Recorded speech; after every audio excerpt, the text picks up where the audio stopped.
So moving on to the adjustable voltage regulator, where the output is adjusted here. Fine. Here we'll see the circuit. What is the difference between the voltage follower and voltage adjustable is, here we have two resistors R2 and R3. It is not just voltage follower. We have a gain like. It is given as feedback for the inverting terminal R2 and R3. So since the input is given for the non-inverting terminal, what will be the gain? It will be 1 plus what is the feedback here? 1 plus R2 by R3. Okay, that is the gain. So using this gain, you can change the output voltage V0. So it is adjustable. We can adjust it. That is the important thing here. So the potential divider R2 and R3 makes V0 greater than Vz. So the figure shows a simple voltage follower regulator, and it can be modified to produce the output voltage which is greater than Zener diode voltage. Fine. So first one was it will be correct as Zener diode voltage. The second one is you can make it greater than that. So here the voltage across resistor R3 is always going to equal to Zener diode voltage. If VR3 were to become greater than Vz, the op-amp output would fall, thus reducing V0 until VR3 equals to Vz. So this is the concept here. If VR3 drops below the level Vz, the output moves in a positive direction until VR3 defined by R2 and R3. So VR3 is the voltage. This voltage VR3 will be just as the voltage across Vz. Okay, we can change this. We can make more than Vz or less than Vz by changing this resistor R3. Because there is a precise relationship between V0 and VR3 defined by R2 and R3, the output voltage is maintained constant by keeping VR3 equal to Vz. Okay, whatever the voltage across VR3, it is kept equal to the Zener diode voltage. Next, when used as voltage regulator, the op-amp is referred to as error amplifier because it amplifies any error in the output to keep the output stabilized at the desired level. So this is one method. The one more method is you can go with potentiometer. You can take R4 in the middle. Okay, instead of using a potential divider, they have gone with potentiometer. So by adjusting this potentiometer, I can adjust the output V0.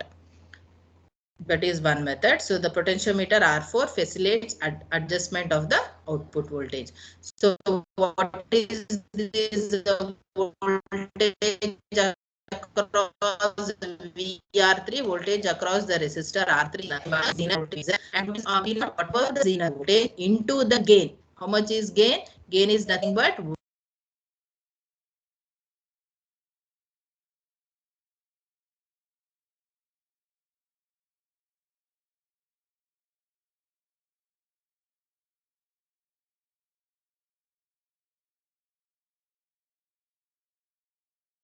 is equal to Vz into R2 plus R3 by R3. So V0 is delta Vs into Zz divided by R1 into the gain. Gain is R2 plus R3 by R3. That is delta. All supply voltage changes, whether due to line voltage, current can be substituted. So delta V0, that is change in the supply voltage into Zener divided by resistor R1. This is same. This is same as voltage follower into the gain. That is the important here. So we'll go with the problem here. Using a 741 op-amp, design a voltage regulator to produce output of 12 volts. They have given output and load current is 50 milliamps. So we have to design. So see here, first for designing, we have to know what is the Vs, what is the supply voltage minimum, what is the supply voltage maximum, and what is only Vs. That is between maximum and minimum there is one line. You remember that graph which we had done in the last class. There we had shown this is maximum, there is minimum, and there is a middle line at Vs. Okay, so we have to know that first, and we know that the Vs minimum is always, or what we studied was V0 is less than 3 volts. Okay, V0 is always less than 3 volts than Vs minimum. Since they have given V0 as 12 volts, if you add just 3 volts for that, we'll get Vs minimum. So V0 plus 3 is how much? 15 volts. So supply voltage minimum is how much now? 15 volts. And how to find out the ripple with, they told that we'll go with the ripple always with 2 volts peak to peak. Okay. This 3 volts and this 2 volts peak to peak is already given in the theory. So 2 volts peak to peak means what? Plus 1 and minus 1. Fine. So by 2 they will do. So whatever is their Vs, that is 15, plus 1 is nothing but 16 volts. Okay. When they give peak to peak, we have to take only 1 because positive 1 and negative 1. So it will become 16 volts. That is Vs. So Vs minimum we got and Vs we got. Still we have Vs maximum also. And this is the supply voltage. Next what we'll do, just assumption, because let it is, okay, they are assuming, let Vz, that is Zener voltage, let it be half of the supply voltage. If you do like 16 by 2, you'll get 8 volts. So we have a Zener diode with 8.2. So 8 volts is okay. And one more thing, this also is assumption. This is the Zener current Iz. It is 20 milliamps. So we have assumed the voltage 8 volts. Okay, and Iz as 20 milliamps. By using this, we'll find out R1. R1 is the resistor we had seen there. Okay, near the Zener diode in series with it. So what is the resistance? It is nothing but Vs minus Vz divided by Iz. Okay, that means, see, if I do this cross multiple, what it is? R1 into Iz is equal to Vs minus Vz. I will show you that by using the circuit. See here, this is R1, right? Okay, whatever this is R1. Fine. So the voltage, the main supply voltage, that is Vs, is nothing but the voltage across the diode Vz and the voltage across the resistor R1. So if I add this both, I'll get voltage across Vs. So if I want voltage across R1, what I should do? It is nothing but Vs minus Vz. Okay, that is written here. It is Vs minus Vz divided by Iz. Okay, so R1 we got nearly 390 values. It is the standard value. See, we are designing, we have to find out the values R1, R2, R3, all the resistor values we have to design to design that regulator. Next, again, one more assumption is there. Let I2, that is the current, okay, that should be 50 microamps. This is also assumption. You have to remember this. Take it as 50 microamps. Then substitute here. R2 is equal to V0 minus Vz by I2. This also I'll show from the circuit. You will understand it. See, I2 is the current. Here it is flowing. Okay. So what will be output voltage V0? Output voltage V0 is nothing but drop across here. That is I2 R2. Okay. And I2 R3. These are the two. I2 R3 is nothing but Vz. Okay. The voltage across R3 is always the voltage across the Zener diode. So if I want voltage across this I2 R2, or if I want R2, then what should be there? This minus this. Okay. V0 minus Vz. That is what is written here. It is V0 minus Vz divided by I2. R2, I2, R2 is taken here, I2. I2 is, we have assumed it as 50. So after assuming, find out the value, you will get nearly 76. See, what they do in design is, whenever we get a value, they'll see whether the standard resistor is there or no. If there is no standard resistor like 76 kilo ohm, they will take a standard resistor which is very close to this 76. So one standard resistor is 68 kilo ohm. Okay, they'll take that value. After getting this R2, again substitute in the above equation and find out I2, because I2 we had assumed 50 microamps. Okay, then find out R2, and after finding R2, again you substitute and find out how much is I2. It is nearly to 50 only. We'll get as 55.9 microamps. So now we got the resistor R2, we got the resistor R1. Next we'll find out R3. R3 is nothing but the voltage across the Zener diode. That is nothing but Vz divided by I2. So I2 will take here 55.9. Vz is 8.2 volts. So 147 kilo ohm, nearly 150 standard values taken. So the design is completed and the capacitor C1 is 50 microfarads. Here also this is assumed here. C1 is 50 microfarads. So what we found out now, we have gone with all the complete design procedure here. We found out R1, next we found out R2, R3 and C1. Everything is completed. Next we'll see what are the specifications for this Q1 transistor. Okay, and here we have assumed the I2 current and we have assumed capacitor C1 And one more thing, here we have assumed the Zener diode current also. IZ is 20 milliamps, I2 is 50 microamps, and capacitor C1 is 50 microfarad. Now we'll see the specifications for transistor Q1. So whatever the collector to emitter maximum voltage is nothing but the supply voltage maximum. So how to find out supply voltage maximum?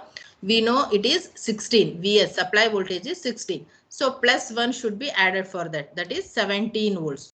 See here, Vs is 16, Vs minimum is 15 and Vs maximum is 17.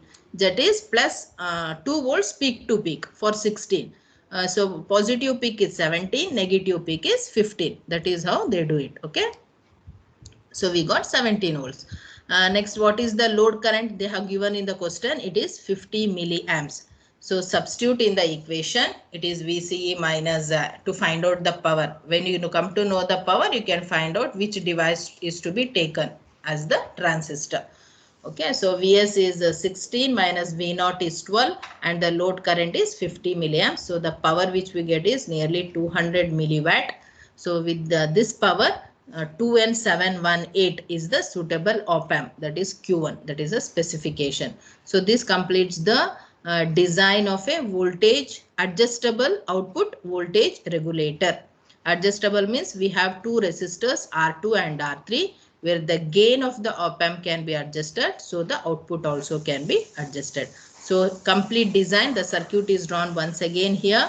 So the supply voltage is 16 volts and R1 we got 390 and the Q1 op-amp Zener diode, R2 and R3 values, capacitor value, and the output is 12 volts. See, after designing you have to put the circuit once again and mention all the values correctly. Next, one more problem we'll see.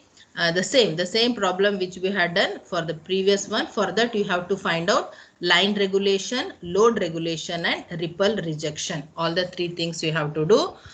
So first we'll see what is the Zener diode, that is impedance was 8 ohm. So what will be change in the supply voltage? It is 10% of 16, that is 1.6. Same formula, but it will be multiplied with R2 plus R3 divided by R1 R3. This is important. So this formula was same. This was same. It is now multiplied with the gain here. So substitute the values. Delta Vs is 1.6, ZZ is 8, R2 and R3 we had designed, it is 68 and 150, R1 and R3. Okay, all the values are substituted in the formula. We'll get 48 millivolts. For this 10% you have to take. Okay, 48 millivolts into 100 divided by the output voltage, that is 12. So line regulation is 0.4%. Okay, we had taken already 10%, it is 1.6. We had got that is substituted. Next we have to go with the load. For knowing the load, we have to when going with load current, what is the change in the supply voltage? So it is 50 milliamps into 10, so it is 0.5. This 10 is given, it is given in the problem, that is the source resistance as 10 ohm. So change in delta V0 is delta Vs into ZZ divided by the gain. So how much is delta Vs now? It is 0.5 here.